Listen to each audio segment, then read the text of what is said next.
Saludos y bienvenidos a este episodio especial del podcast de la Unidad Investigativa de las Noticias. Hoy me acompaña nuestra mujer ancla, Selimar Adame. Gracias por estar Mardeli, con nosotros. Un gusto estar contigo en este episodio. Claro que sí. Bueno, nuestro invitado de hoy ha guardado silencio prácticamente de forma ininterrumpida por más de 3 años. Nunca ha concedido una entrevista en profundidad, por lo menos del 2019 para acá. De pronto, y particularmente desde el verano del 19, su nombre, y según palabras de un documento judicial, se convirtió en sinónimo de corrupción, pero al día de hoy nunca ha sido acusado ni a nivel estatal ni a nivel federal. Y tras un periodo de silencio, Elías Sánchez Sifonte ha decidido contar su verdad. Gracias por estar con nosotros y aceptar nuestra invitación. Gracias Mardeli, gracias Selimar, y aquí, contento de tener esta conversación. Muy bien, estoy muy bien, muy contento y bien relajado de poder hablar así libremente y compartir las experiencias y contestar las preguntas. Tengo que preguntarte como cuestión de umbral, ¿te estamos pagando por esta entrevista? No. ¿Has condicionado esta entrevista a alguna cosa? Absolutamente nada. ¿Has puesto cortapisas en las preguntas que te vamos a hacer? Para nada. ¿Vas a contestar todo lo que te preguntemos? Todo lo que nos pregunten. ¿Estás listo? Con mucho gusto. ¿Por qué hablar ahora? Porque ahora, pues mira, lo que pasa es que en diciembre del 2020 yo tomo la decisión de presentar una demanda. Y antes de eso, habían ocurrido los sucesos del verano del 19 y yo me di cuenta que en Puerto Rico había en ese momento, obviamente por todo lo que estaba pasando, un estado emocional que quizás no era el mejor momento para uno salir y hablar. ¿Por qué? Porque quizás no iba a haber la receptividad de escuchar lo que uno tuviese que decir, porque ya en ese momento, lamentablemente, había unas adjudicaciones de cosas que el tiempo ha demostrado que no son ciertas, pero que pues la gente quizás no iba a estar muy abierta a escuchar. Así que yo opté por, mira, voy a coger los golpes, me voy a quedar callado, porque el tiempo siempre es el mejor aliado en todas estas cosas. En diciembre 2020 decido presentar mi demanda en contra... El 31 de diciembre, el día de despedida de año. El día de despedida de año. Que de hecho teníamos una fiesta de despedida de año y durante el día lo que se estaba era trabajando en la demanda sin parar. Le agradezco a mi esposa, la licenciada Valerie Rodríguez, fue la que capitaneó todo el esfuerzo, por así decirlo, pero yo decido presentar esa demanda en contra de Telemundo, principalmente y Jay Fonseca, que son pues las personas y las entidades que más se dedicaron y me cogieron a mí, me crearon un personaje siniestro, un personaje malo, o sea, un villano, y son las personas que más daño causaron, y yo decido presentar esa demanda. Pero entonces yo decido no hablar, porque yo digo, mira, lo mejor que yo puedo hacer es presentarlo, quedarme callado y dejar que el tiempo corra. Porque primero yo tengo que dejar espacio para que todas estas cosas que decían, pues vamos a ver dónde están. O sea, vamos a ver dónde están. Porque al día de hoy, algo que a mí me fascina, me da mucha gracia, es decir, Elías Sánchez... Pero en medio de todo este proceso usted sale del país. Sí, pero antes de eso yo me había ido. O sea, antes de que ocurriese nada aquí en Puerto Rico, ya yo había tomado la decisión con mi familia, nos habíamos ido. ¿Por qué? Yo había tomado la decisión porque ya yo veía que la fascinación conmigo, y principalmente Jay Fonseca, de verdad tengo que decir que principalmente era él, la fascinación conmigo era tanto que yo todos los días me levantaba a ver mi nombre relacionado con algo que yo no tengo nada que ver. Y entonces todos los días yo tengo que estar explicando que yo no tengo nada que ver con eso, que yo no participé de eso. En la mayoría de las instancias yo ni conocía a las personas que estaban diciendo que yo ayudé y trabajé esto y que yo hice esto otro. Era una persecución tan fuerte que yo como profesional, porque yo soy un abogado, o sea, yo tengo que decir, espérate, o sea, me van a perseguir profesionalmente y no me van a permitir a mí crecer. Pues entonces yo tengo que tomar una decisión y yo tengo que salirme de aquí, precisamente porque era demasiado. Y Jay Fonseca y Telemundo, eso era todo el tiempo. Y eso me causa un daño. Así que la decisión de irme fue principalmente por esa. Mira, yo tengo que salirme porque me están causando tanto daño que si me quedo es peor. Pero usted trabajó en política. Correcto. Buena parte de su carrera ha sido en el ámbito político, en Totalmente, el Partido Nuevo Progresista, correcto. Secretario del partido, múltiples cargos, incluso en la administración Rosselló, la última, la administración de Ricardo Rosselló. Y parte de la política es ese fragor, es coger golpes, es coger, ¿verdad? Alegaciones de muchas áreas. Yo creo que a muchos políticos les ha pasado y no llegan al extremo de pedir 35 millones en compensación. ¿Usted no estaba listo para ese fragor político? Lo que pasa es que mira la premisa. Usted como político, yo no era político. Es que yo creo que esa es la gran diferencia más grande aquí. ¿A quién en el ambiente que han sido personas que han trabajado en posiciones políticas o en posiciones de campaña? Y te voy a dar ejemplo, Irving Facio, Carlos Dalmau, el propio Ángel Cintrón. Todos son profesionales que trabajan en el sector privado. Lo que no han ocupado cargos electivos. Yo nunca he ocupado un cargo electivo en mi vida. Es que esa es la gran diferencia, porque a mí me comenzaron a hacer una persecución profesional, no política. Si llega a ser política, pues no hay problema. Pues la pelea política, el político la pelea feliz porque los 15 y los 30 recibe su cheque del gobierno de Puerto Rico, no matter what. Pero cuando tú eres un profesional del sector privado y estás bajo este fuego continuo, pues esto no te ayuda a ti en nada, te hace un daño espectacular. ¿Usted empezó a pelear clientes? Claro que sí. Bueno, yo tuve que, con todo lo que ocurrió, yo tuve que renunciar a la firma de la cual yo era parte. Tuve que renunciar tanto a la firma de abogado como a la firma de consultoría. Yo tuve que presentar mi renuncia porque ya era una exigencia incluso de los clientes de que si esta persona estaba... ¿Ellos se lo pidieron? Sí, bueno, no es que me lo pidieron, es que tuvimos una reunión donde, mira, hay estos planteamientos de esta clientela que, pues, ¿sabes? No te quiere. Ser. Sí, no, si estás aquí, es un problema. Pues claro, pues yo tengo que tomar la decisión de decir, mira, me tengo que ir. Así que la diferencia es esa, ¿sabes? Nunca había habido una persecución a un director de campaña. Y yo creo que parte del problema fue, y uno mirando para atrás, que en ese momento la elección de Ricky fue una cosa bien atípica. ¿Por qué? Porque Ricky era un candidato que la gente entendía que no tenía ninguna posibilidad, no va a llegar. Y mucho menos ganarle a alguien como Pedro Pierluisi, que en ese momento era el comisionado residente, era, tú sabes, la persona invicta, tenía una proyección intachable, una experiencia, y Ricky pues era el profesor universitario que no tenía ninguna experiencia y joven y toda esta cosa. Así que para poder llevar esa campaña, yo hice unas cosas que ningún otro director de campaña quizás ha hecho, que es que yo asumí un rol protagónico, y es que yo era una figura de frente. O sea, la mayor parte de las conferencias de prensa era yo, no era el candidato. La mayor parte de las apariciones públicas era yo, no era el candidato. Así que yo creo que ese clic fue lo que causó que en la mente la gente dijera, este es el candidato. O sea, como si yo fuese lo equivalente a lo que estaba preguntando al principio. El político. Es que yo no soy político. Yo he trabajado con políticos, pero yo no soy político. Yo no vivo de la nómina pública. O sea que esa es la diferencia. Por ejemplo, tú ves los legisladores que están en los ataques esto todo el día, se ataca a aquel y se ataca a este, y el alcalde atacó a este otro. Pero nuevamente ese es su trabajo y les compensan día a día. De hecho, los legisladores les pagan por debatir. El del sector privado no, el del sector privado tiene que trabajar en la calle. Así que usted sale esa es la diferenciación. Para montar su práctica fuera de Puerto Rico, pero entonces, ¿cuál es el punto de inflexión en donde usted decide, yo voy a demandar a Jay Fonseca, a su empresa, a Telemundo? Yo creo que luego que pasan todos los sucesos del verano del 19, pues mira, ya Ricky renunció, o sea, hay un nuevo gobierno en posición, y como quiera conmigo, no, Jay Fonseca no paraba. No, Elías Sánchez era el que dirigía todo detrás de Wanda Vázquez. ¿Qué? Wanda Vázquez me había referido a mí un fake. ¿Sabes? Era una cosa bien loca. No, y el que está detrás de la campaña de Wanda Vázquez es Elías Sánchez. ¡Wow!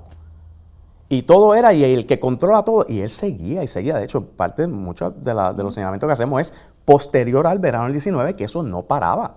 Seguía con una fascinación y una obsesión, por así decirlo, que de verdad que no era normal. Así que uno tiene que decir, espérate, ¿qué yo voy a hacer entonces? O sea, ¿qué opción me queda a mí? Yo tengo que parar esto de alguna manera, número uno. Y número dos, te voy a hablar ahora del punto de vista humano, porque también... Mira, yo sé que es bien fácil crear caricaturas y pues poner la cara de una persona y villano, malo, ese es un tipo malo.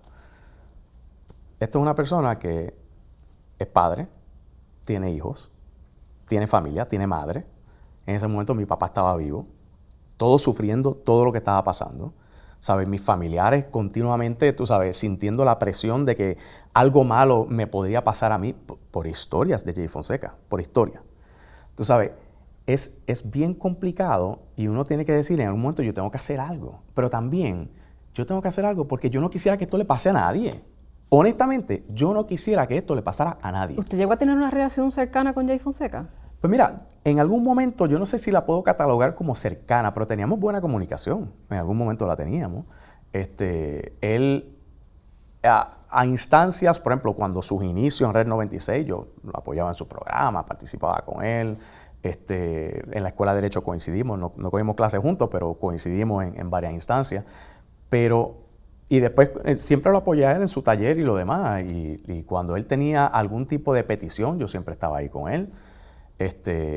Pero eso de la noche a la mañana se convirtió en una obsesión que yo creo que fue alimentado también por otras personas, y eso en el proceso de la demanda de descubrimiento de pruebas, pues se sabrá. ¿En qué etapa está la demanda? Pues la demanda ahora mismo, en esta instancia, estamos en diciembre, estamos esperando que el juez termine de resolver la moción de desestimación. La moción de desestimación es el arma que tienen los medios y los periodistas y las personas que estaban en medio, que es la protección más grande que tienen en este tipo de casos. ¿Por qué? Porque se trata de un caso al amparo de la primera enmienda, libertad de expresión, que es el derecho constitucional de mayor protección. Así que los medios tienen eso a su favor. ¿Sabe? Que el Tribunal Supremo ha dicho, mira, antes de tener que contestar la demanda, el medio presenta el motion to dismiss y el demandante tiene que probar, sin tener acceso a descubrimiento de prueba, solamente con lo que tiene que demostrar que el medio y la persona hizo la publicación de manera falsa y con conocimiento de su falsedad. O sea, que tú sabías que era falso. O que fuiste tan y tan reckless, tan y tan negligente, que la verdad estaba en tu cara y tú optaste por no mirarlo. O sea, que el criterio es difícil, porque tú no tienes acceso a descubrimiento de prueba, no tienes acceso a nada. Hay unas alegaciones que se desestiman, muchas de las cuales, si estoy entendiendo bien la orden del juez, porque ustedes estuvieron de acuerdo con eso. No hay ninguna. Ustedes concedieron que no era difamatorio. No, lo que pasa es que era contexto a la demanda. No, hay unas instancias que nosotros accedimos a que se desestimaran porque hay una ley federal que protege a los medios cuando ustedes están recogiendo el reportaje de otro medio. Y eso es una defensa. Y por ejemplo, habían 2 o 3 instancias, no me acuerdo cuántas eran, donde Telemundo estaba recogiendo un artículo altamente difamatorio del Centro de Periodismo Investigativo, que era un artículo que eso sí que era ni pie ni cabeza, la locura más grande que tú te puedes imaginar. Y Telemundo lo recogió y lo comentó. Y ahí nosotros, pues obviamente lo incluimos porque el comentario que hubo de parte de las personas que eran Carlos Díaz Olivo, Luis Pavón Roca, eran comentarios ofensivos, eran comentarios morbosos, eran haciendo insinuaciones de homosexualidad, ¿sabes? De que Ricky y yo éramos pareja, tú sabes. Eso lo hizo Carlos Díaz Olivo ahí en vivo, en televisión. Y el juez lo que decide es, mira, aunque fue de muy poco gusto y muy poco agrado lo que estos abogados hicieron. Esa es expresión protegida, por decirlo de esa manera. No es que es protegida. Es dentro del contexto de la noticia que están cubriendo de otro medio. Y no era accionable para ellos. Así que hay una ley federal que protege cuando tú estás citando a otro medio. Entonces el juez les pide que sustenten otras alegaciones. Exacto. Como cuestión de umbral de malicia real. Correcto. Noticel publica, se tambalea la demanda de Elías Sánchez contra Jay Fonseca. Yo pregunto, ¿se tambalea la demanda o se tambalea Telemundo? Bueno, se tambalea Telemundo porque la demanda realmente, y de hecho yo creo que Oscar le hizo ese artículo para ayudarlo. Y mira, en esto va a ser así, ¿sabes? Jay Fonseca y Telemundo va a tener sus aliados. Yo quizás no voy a tener ninguno porque yo estoy demandando un medio y estoy demandando una persona de prensa, así que yo no voy a tener ningún aliado. Pero la realidad es que una cosa es lo que el periodista puede publicar y otra cosa, esto es un caso en el tribunal, ¿sabes? El juez ya bajó una decisión donde 11 de las instancias, de las 20 que yo estaba, ya 11, él dijo, ya esto está. Así que, o sea que eso va a ir a juicio. Esas 11 van a ir a juicio. Debería ir a juicio. y de alguna manera pudiera, bajo otra moción, desestimarse la totalidad, o eso ya está adjudicada, esas 11 que van a ir a juicio? Yo no puedo especular y tampoco quisiera aventurarme a decir lo que el juez va a hacer es 1, 2, 3. O sea, yo no me adjudico de ninguna manera y estamos a la espera de la decisión del juez. Y quisiera no comentar sobre lo que el juez podría decidir o no decidir. Lo que sí es que lo que él pidió, se lo suplimos.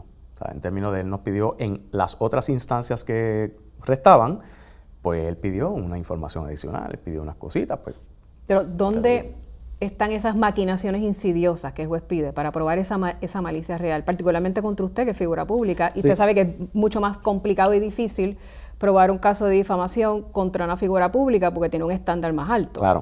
Lo que pasa es que, mira, hay algunas de esas instancias incluso tienen que ver con mi esposa, porque ella está reclamando también un daño que se refleja del daño mío. O sea, que por ejemplo la publicación quizás no fue de ella, pero repercute sobre ella. Por implicación. Pero hay alegaciones también contra ella. No, sí. Se hicieron aseveraciones en contra de ella también. Y esas están.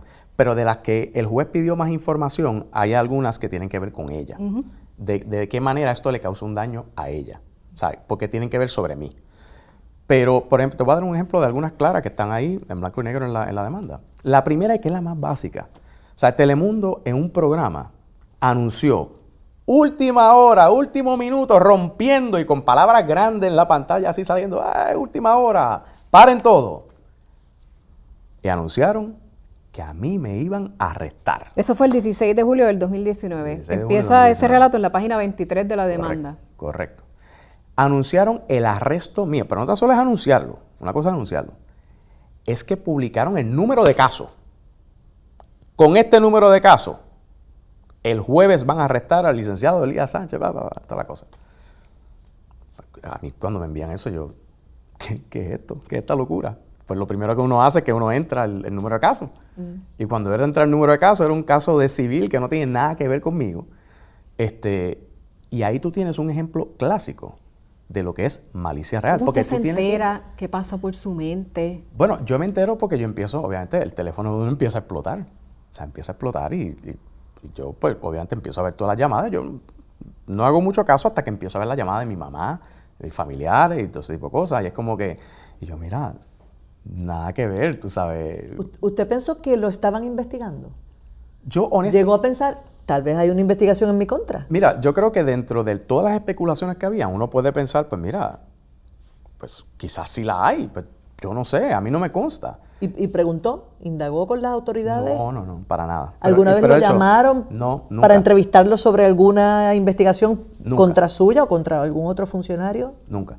De hecho, nunca. De hecho, esto es lo más curioso de todo, que es lo que yo me reafirmaba yo mismo. Oye, porque uno es ser humano, si uno está todo el tiempo, si todo el tiempo te están diciendo va a pasar esto, va a pasar esto, va a pasar esto, pues uno, en la mente de uno no se queda como que, diablo, pues ¿será que esto va a pasar? ¿Será que esto va a pasar de verdad? ¿Hay algo que no sé? Algo que no sé, pero por ejemplo, entonces mi formación como abogado, pues entra y uno dice, espérate, si llega a haber una investigación, oye, y yo tengo clientes, igual que tú, Marlely, lo más seguro has trabajado con clientes y próximamente Selimar, a lo mejor quizás, cuando hay investigaciones, la primera persona que se entera es la persona, porque le supinan, ¿sabes?, documentos, entrevistan clientes de esa persona, le allanan la propiedad, le allanan las oficinas, ¿sabes? Hay una serie de cosas que ocurren, tú recibes notificación de los bancos, ¿sabes?, distintas cosas.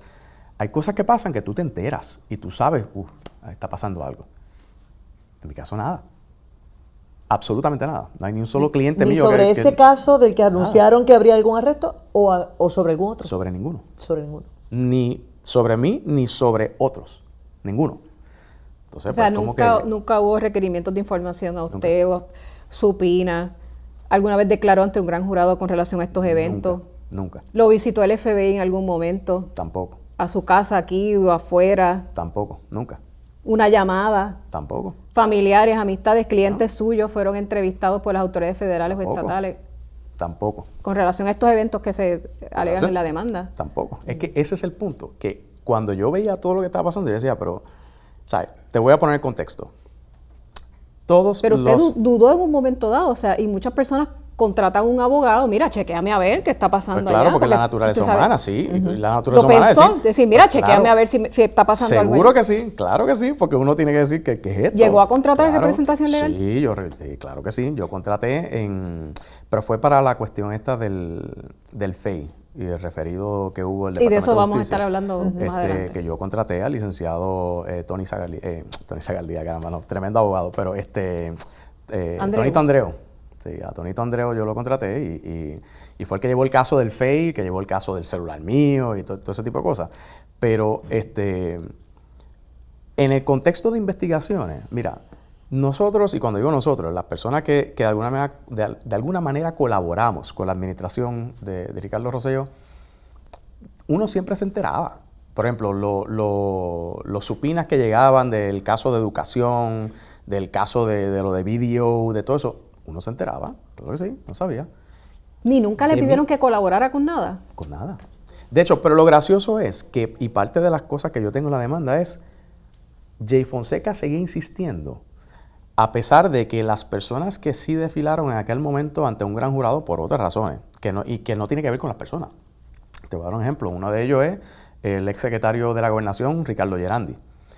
Cuando Gerandi sale, le preguntan, ¿usted le preguntaron de Elías Sánchez? Le digo, no me preguntaron de Elías Sánchez.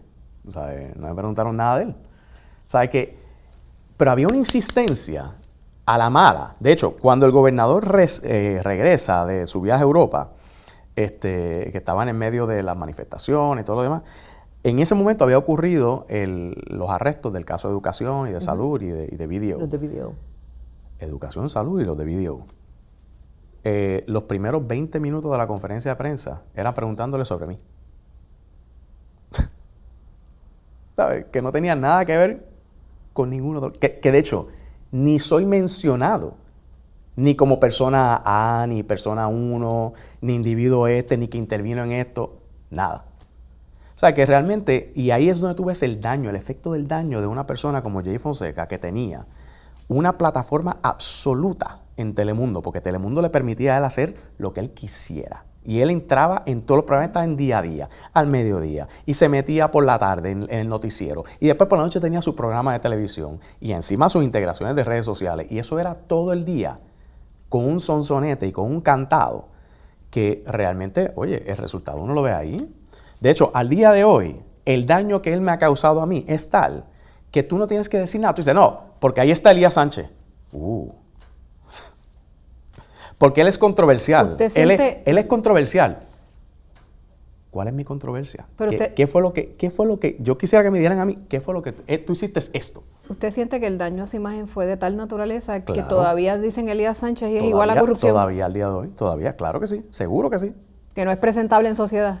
Bueno, no es que no sea presentable, porque la verdad es que yo he podido profesionalmente tratar de ir superando ciertas cosas, pero así a nivel de percepción general, sí está matizado con que hay algo raro, algo malo, tú sabes, algo dudoso. Pero, ¿cuál es? Yo les digo, preséntenmelo, ¿cuál es? Porque yo soy la persona aquí que he hecho cosas que nadie más se ha atrevido a hacer. Por ejemplo, te voy a dar un ejemplo. Otro ejemplo de esta locura. Aníbal Acevedo Vilá se levanta un día, cuando el huracán María, después del huracán María, y empieza a publicar y a decir que la persona que trajo a Whitefish y que estaba detrás de eso, como si eso hubiese sido algo ilegal o indebido, era Elías Sánchez. Y de ahí lo cogió El Nuevo Día y lo cogió Jay Fonseca. Eso fue fiesta por ahí para abajo. Y es porque se levantó un día y se decidió hacerlo. Yo tengo mis teorías también, porque recuerda, todos estos comentaristas, todos son cabilderos.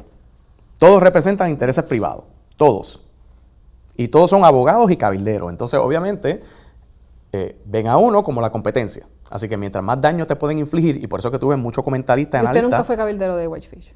Nunca, jamás en la vida. Yo no sé ni quiénes son. Ese es el punto más grande. Ni de ellos ni de nadie relacionado a energía. Nadie.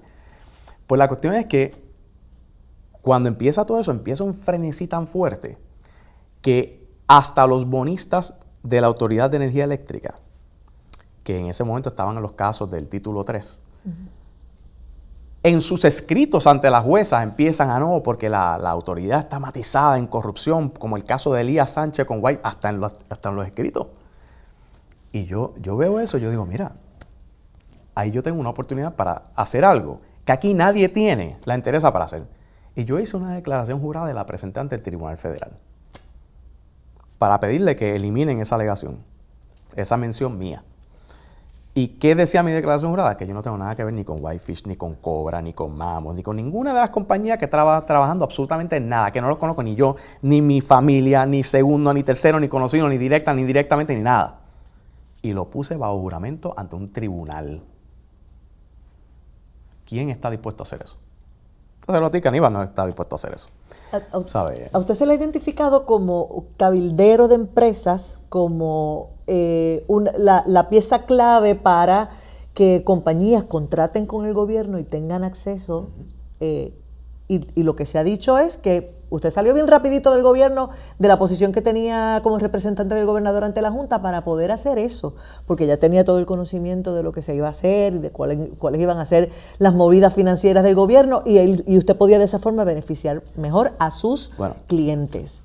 ¿De qué forma, si alguna, usted hizo eso por sus clientes? Pues mira, vamos a cogerlo por partes. Número 1, por definición, toda persona que representa a alguien ante el gobierno es un cabildero, por definición. Que no es un delito, ni está solamente mal. Jay Fonseca decía que ser cabildero es un delito. Solamente Jay Fonseca. Que irónicamente en su respuesta a mi demanda decía que no, que el cabildero es una práctica legal. Hay un registro de cabildero incluso. Chévere, fantástico. Perfecto. Antes de que Ricardo Rosselló fuese gobernador, antes incluso de que yo tuviese una posición en la Junta de Supervisión Fiscal, que fue por 6 meses, y ya vamos a llegar a eso también, yo era abogado y representaba a clientes ante el gobierno de Puerto Rico. Es lo que llevaba haciendo por más de una década. O sea, de ninguna manera cambió nada. Segundo, que si tenía conocimiento de la estrategia financiera del gobierno, la estrategia financiera del gobierno es que iba para quiebra. Esa era la estrategia financiera del gobierno. Tercero, es que tú tenías información. De hecho, esto es gracioso porque en una de las publicaciones de Jay Fonseca, él ponía que Elías tenía acceso a los secretos de Estado y a la información confidencial. Puerto Rico eso no existe. O sea, aquí, hagamos el ejercicio algún día de ver cuántas cosas el Tribunal Supremo de Puerto Rico ha determinado que son confidenciales. Eso particularmente en las vistas de transición donde usted fue el chairman. Correcto. Hubo vistas ejecutivas, hubo vistas a puerta cerrada donde se discutiera información. Solamente en cuanto a demandas. Cuando eran el Departamento de Justicia, en cuanto a demandas que estaban activas y procesos de litigio, ahí sí, pero yo no formé parte de ninguno de los comités ejecutivos, ni formé parte tampoco de los comités que discutieron las demandas, ni nada de eso. Nada de eso. Pero yo te voy a dar un ejemplo. ¿Cuántos profesionales, igual que yo, han presidido comités de transición? ¿Cuál es el señalamiento a ellos? Les voy a dar un ejemplo aquí mejor a ustedes. Mardeli, tú eres abogada. Tú diriges la unidad de investigaciones aquí de Tele 11. Tu patrono te paga a ti para que tú salgas para allá afuera a buscar la información que nadie tiene. Incluso información, si pudiera haber confidencial, y a sacarla a la luz pública. Ese es tu trabajo. ¿Qué te impide a ti de tú usar eso a tu favor o dárselo a una competencia o dárselo a un negocio para que se beneficie o dárselo a un amigo, a un compañero abogado o incluso para ti misma? ¿Qué te impide a ti? Bueno, hay unos cánones de ética, ¿no? Y me aplican a mí también. Y mi ética no es distinta a la tuya, ni distinta a la tuya tampoco. Entonces usted niega haber usado información privilegiada a la que tuviera acceso para favorecer a algún cliente. ¿Cuál es? Claro que jamás primero, información confidencial, toda la información es pública. O privilegiada, o a la que tiene acceso primero que los demás, ¿no? Solo por donde está parado. Y nuevamente, todas esas son percepciones, porque la inmensa mayoría de las cosas, ya una vez en el contexto de gobierno, yo me enteraba por los mismos medios. ¿Sabe? Que esa percepción de que, y de hecho, eso es una percepción de que la persona que estaba detrás tomando la decisión era yo, pues eso es falso. O sea, el gobernador era su persona y él tomaba sus decisiones.